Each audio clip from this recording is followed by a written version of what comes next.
605 दी return. माया अपना shoot खत्म करके अविनाश के साथ इंडिया लौट चुकी थी। वो जैसे ही अपने घर पहुंची, गायत्री ने उसे ऐसी खबर दी जिसे सुनकर वो ना चाहते हुए भी 6 साल पीछे पहुंच गई थी। विशाल का नाम सुनते ही माया ने हैरानी से पूछा, विशाल वो वापस क्यों आया है? उसका नाम जुबान से लेते ही उसे विशाल की वो सारी हरकतें याद आने लगी थी जो कभी उसने नव्या के साथ की थी। वो सारी घाव एक बार फिर हरी हो गई। उसका चेहरा याद करके ही माया का दिमाग खराब होने लगा था। उसके ऐसे रिएक्शंस को देखकर गायत्री ने माया की गोद में धीरे से अपना हाथ रखा और उसे हिम्मत देते हुए कहा, नव्या, मैं समझ सकती हूँ तुम्हारे दिल पर क्या बीत रही होगी उस शैतान का नाम सुनकर, लेकिन अपना दिमाग खराब करने से कुछ नहीं होगा बेटा। तुम्हें हिम्मत से काम लेना होगा। जैसे तुमने अभी तक सारी लड़ाइयाँ खुद लड़ी हैं, उसी तरह अब तुम्हें हिम्मत से विशाल का भी सामना करना होगा, एकदम डटकर और निडर होकर। ये वक्त हिम्मत हारने का नहीं है बेटा। फिर कुछ सोचते हुए गायत्री ने कहा, और ऐसा भी तो हो सकता है माया, अविनाश ने उसके साथ जो किया था उसके बाद वो बदल गया हो। ये सुनते ही माया सोच में पड़ गई। विशाल और सुधर जाए। मैं उस विशाल आहूजा को अच्छे से जानती हूँ माँ। कुत्ते की पूंछ सीधी हो सकती है लेकिन वो कभी नहीं सुधर सकता। And honestly माँ, वो सुधर भी जाए तो I don't care। मैं उस विशाल को कभी माफ नहीं करूंगी। उसने जो कुछ भी मेरे साथ करने की कोशिश की थी वो सब मैं आज तक नहीं भूल पाई हूँ और ना ही कभी भूल पाऊंगी। और अगर उसने फिर से कुछ भी करने की कोशिश की तो मैं उसे छोड़ूंगी नहीं। कहते हुए माया की आंखें गुस्से से लाल हो गईं। विशाल को वो बहुत अच्छे से जानती थी। उसे पता था विशाल उन लोगों में से नहीं था जो इतनी आसानी से बदल जाए, और वो अगर इंडिया वापस आया है तो उसके पीछे जरूर कोई बड़ी वजह ही होगी। यहाँ अविनाश घर में आया ही था कि उसने शीरीन और रतन को सोफे पर बैठे देखा। वो भी चुपचाप जाकर उनके पास बैठ गया। ट्रिप कैसी थी अविनाश? रतन ने पूछा। बहुत अच्छी, काफी रिफ्रेशिंग थी। आप लोग कैसे हैं? अविनाश ने बड़ी ताजगी से जवाब दिया। हम ठीक है बेटा, तू नहीं था तो बड़ा सोना सोना सा लग रहा था। We were missing you। Shireen ने अविनाश के बालों को सहलाते हुए कहा, ओह मॉम, मैं भी वहाँ आप दोनों को बहुत मिस कर रहा था। अविनाश ने कहा। तभी उसकी नजर सामने खड़ी मरियम पर पड़ी। अरे aunty, so good to see you back। Avinash ने तुरंत कहा। मरियम ने तुरंत उसे एक गिलास पानी दिया और मुस्कुराकर अविनाश से बात की। तभी रतन ने बीच में कहा, वैसे अविनाश, हमें पता चला है कि तुम वहाँ किसी गाने के शूट के लिए गए थे। कैसा रहा शूट? रतन की बात सुन अविनाश थोड़ा शर्माया। उसे शूटिंग के दौरान माया के साथ बिताया हर पल याद आ गया था। ठीक था डैड, मजा आया। काफी टाइम के बाद ऐसा लगा जैसे आई एम अलाइव।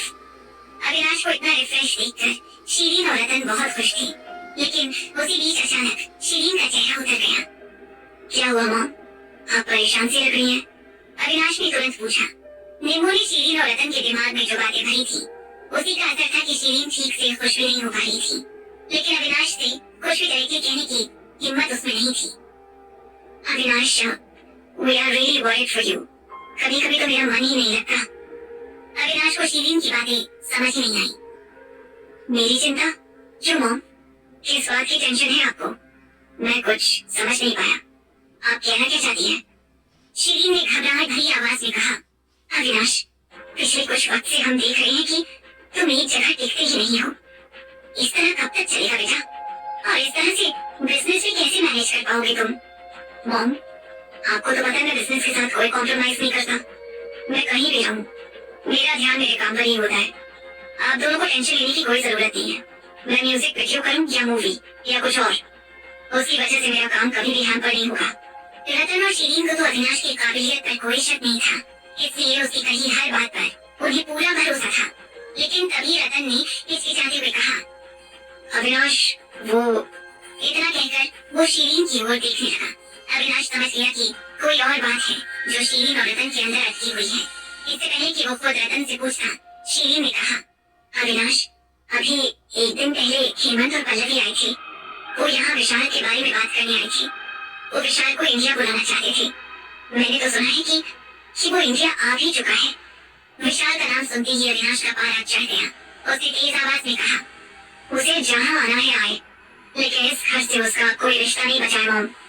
विशाल ने अपने सारे अधिकार उसी दिन खो दिए थे जिस दिन उसने नव्या को हाथ लगाने की हिम्मत की थी। मेरे लिए वो उसी दिन मर गया था। हाँ बेटा, लेकिन पल्लवी और हेमंत यहाँ चैलेंज करके गए हैं कि वो विशाल का हक उसे दिलवा कर रहेंगे। यहाँ तक कि कोर्ट में भी जाने की धमकी दी है उन लोगों ने। शीरीन ने डरते हुए कहा। अविनाश ने गुस्से में शीरीन की ओर देखा और फुफकारते हुए कहा, जिसको जो करना है कर ले, जहाँ जाना है जाए, आई डोंट केयर। लेकिन मैंने डिसाइड कर लिया है कि इस घर से, इस बिजनेस से विशाल को एक फूटी कौड़ी तक नहीं मिलेगी। चाचा के कहने पर मैंने माहिरा को जॉब दे दी थी, लेकिन विशाल बिल्कुल नहीं। इतना कहने के बाद अविनाश गुस्से से वहाँ से उठकर अपने रूम में चला गया और शीरीन और रतन अविनाश के गुस्से को देख सहम गए।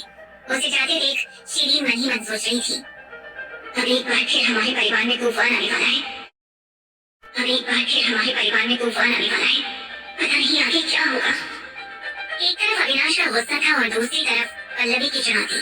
शीरीन और रतन दोनों को कुछ भी समझ में नहीं आ रहा था और ना ही उन्हें कोई रास्ता दिखाई दे रहा था।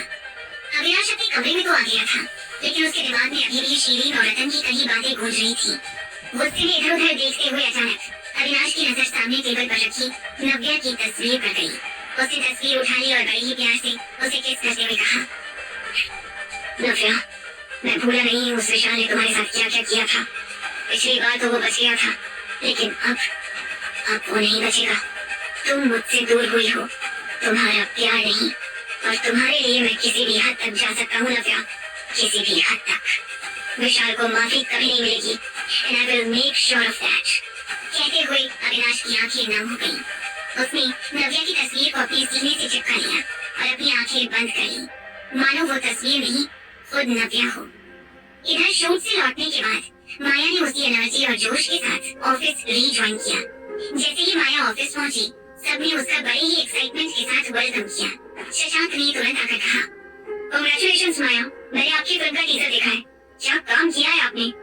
आपको देखकर कोई ये कह नहीं सकता कि ये आपकी पहली फिल्म थी। थैंक यू शशांक, माया ने मुस्कुराकर कहा। अब तो हर कोई माया से मिलना चाहता था। ऑफिस का सारा स्टाफ माया को घेरे खड़ा था। हर कोई माया को उसके सक्सेसफुल टीजर लॉन्च के लिए बधाई दे रहा था। चारों तरफ से आवाजें आ रही थी, congratulations Maya, good job Maya, तुमने कर दिखाया। You are the real superstar, we are proud of you Maya. उस भीड़ में कुछ लोग ऐसे भी थे जिन्हें माया की अचीवमेंट चुभ रही थी। उसी बीच एचआर टीम से अनामिका भीड़ को चीरते हुए माया के पास आई और माया को गले लगाया। माया, तुम यहाँ इन सब की इंस्पिरेशन बन चुकी हो, जानती हो क्या? जो कि तुमने सारे सर्कमस्टेंसेस से लड़कर ये मुकाम हासिल किया है। मैंने तुम्हारी फिल्म का टीजर देखा, मजा ही आ गया। कांग्रेचुलेशंस, अभी तो ये शुरुआत है, इस इंडस्ट्री में तुम आग लगाने वाली हो। माया को इतना सारा प्यार एक साथ मिल रहा था कि उसे समझ ही नहीं आ रहा था कि वो कैसे रिएक्ट करे। कुछ देर बाद अनामिका ने सभी से कहा, चलिए आप लोग भी अब अपना काम करिए, माया को कुछ टाइम के लिए अकेला छोड़ दीजिए। उसकी बात सुनते ही सभी लोग तितर बितर हो गए और अपने काम में लग गए। सबके जाते ही मौका पाकर दिया और पिया माया के सामने आ गई। दिया ने पिया की तरफ देखा और इतराते हुए कहा, पिया, पता चला टीजर लॉन्च हुआ है मैडम की फिल्म का। हाँ, सुना तो मैंने भी है, लेकिन मैंने देखा नहीं है। कहते हुए पिया ने आंखें चमकाई। ठीक किया तुमने, अपना टाइम बर्बाद होने से बचा लिया। वैसे भी टीजर लॉन्च हुआ है, फिल्म नहीं। दिया ने टॉन्ट मारते हुए कहा, फिल्म तो पक्का फ्लॉप होगी। पिया बोली और खुद ही हंसने लगी। फ्लॉप तो होगी ना, जो अच्छी एक्ट्रेस थी उसे तो फिल्म से निकलवा दिया लोगों ने। अब भला उसके बिना मूवी कैसी होगी। कहते हुए दिया ने माया को घूरा। Now it's a movie with only losers। कहते हुए दोनों जोर से हंस पड़ी। माया का मन हुआ कि वो उनकी ही भाषा में उन्हें जवाब दे, लेकिन फिर उसे अपना कीमती वक्त यहाँ बर्बाद करना ठीक नहीं लगा। उसने बिना कुछ बोले ही वहाँ से जाना ठीक समझा, लेकिन उसे जाते देख पिया ने झट से कहा, क्यों डर के भाग रही हो माया? कोई बात नहीं, सच कड़वा ही होता है। मेरा रास्ता छोड़ो, मुझे तुम लोगों की बकवास नहीं सुनी है, माया ने गुस्से में कहा। माया के कहने के बाद भी जब दोनों सामने से नहीं हटी, तब माया का गुस्सा और भड़क गया। तुम दोनों को मेरी बात शायद एक बार में समझ में नहीं आई। ऐसी हरकतों पर ऑफिस में क्या हो चुका है, तुम लोग भूल गई हो क्या? कनिका के साथ क्या हुआ था और माहिरा के साथ? माया की बात सुनते ही दोनों सकपका गई। अगले ही पल दोनों ने माया का रास्ता छोड़ दिया। माया वहाँ से जा ही रही थी कि तभी सारा स्टाफ आपस में बातें करता हुआ विंडो से बाहर झांकने लगा। उसी भीड़ में से किसी ने कहा, वो देखो कितने लोग जमा है वहाँ, लगता है कोई बड़ा स्टार आया है। उन्हीं में से किसी ने जवाब दिया, अरे मैंने सुना है कि आज वहाँ मिलिंद राठौर आने वाला है। What? Rathore, the famous superstar. उसी वक्त दिया ने पिया से कहा, पिया वहाँ देख, सामने वाली बिल्डिंग में मिलिंद राठौर आया है। वो तो बहुत हैंडसम है यार, चलना देखने चलते हैं। पिया ने कहा।